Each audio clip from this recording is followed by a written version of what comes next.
Euro കപ്പിന്റെ pre ക്വാർട്ടറിൽ ഇന്ന് ഫ്രാൻസ് ബെൽജിയം സൂപ്പർ പോരാട്ടം. ക്വാർട്ടർ ലക്ഷ്യമിട്ട് ക്രിസ്ത്യാനോ റൊണാൾഡോയുടെ പോർച്ചുഗലും ഇന്നിറങ്ങും. യൂറോ കപ്പിന്റെ അവസാന എട്ടിൽ ഇടം പിടിക്കാൻ മരണപ്പോരിന് ഫ്രാൻസും ബെൽജിയവും.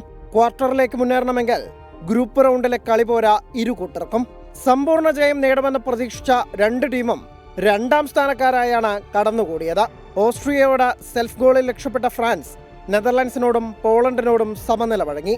സ്ലോവാക്യയോട് ഞെട്ടിക്കുന്ന തോൽവി വഴങ്ങിയ ബെൽജിയം റുമേനിയയോട് ജയിച്ചെങ്കിലും യുക്രൈനോട് സമനില വഴങ്ങി വീണ്ടും നിരാശപ്പെടുത്തി. ഫിനിഷിംഗിലെ പോരായ്മയാണ് രണ്ടു കൂട്ടരെയും വലയ്ക്കുന്നത്. ഇക്കളിയിൽ ഉന്നം പിഴച്ചാൽ പെട്ടിമടക്കാം. രാത്രി 9:30-ക്കാണ് ഈ മത്സരം. രാത്രി 12:30-ക്ക് നടക്കുന്ന മത്സരത്തിൽ പോർച്ചുഗലിന്റെ എതിരാളികൾ സ്ലൊവേനിയ. ഗ്രൂപ്പ് റൗണ്ടിലെ അവസാന മത്സരത്തിൽ ജോർജിയയോടേറ്റ തോൽവിയുടെ ഞെട്ടലിലാണ് പറങ്കികൾ. ബ്രൂണോ ഫെർണാണ്ടസും ബെർണാഡോ സിൽവയും വിറ്റിനിയുമെല്ലാം ആദ്യ 11-ൽ തിരിച്ചെത്തുമ്പോൾ വിജയവും കൂടെ പോരുമെന്നാണ് കോച്ച് റോബർട്ടോ മാർട്ടിനസിന്റെ പ്രതീക്ഷ.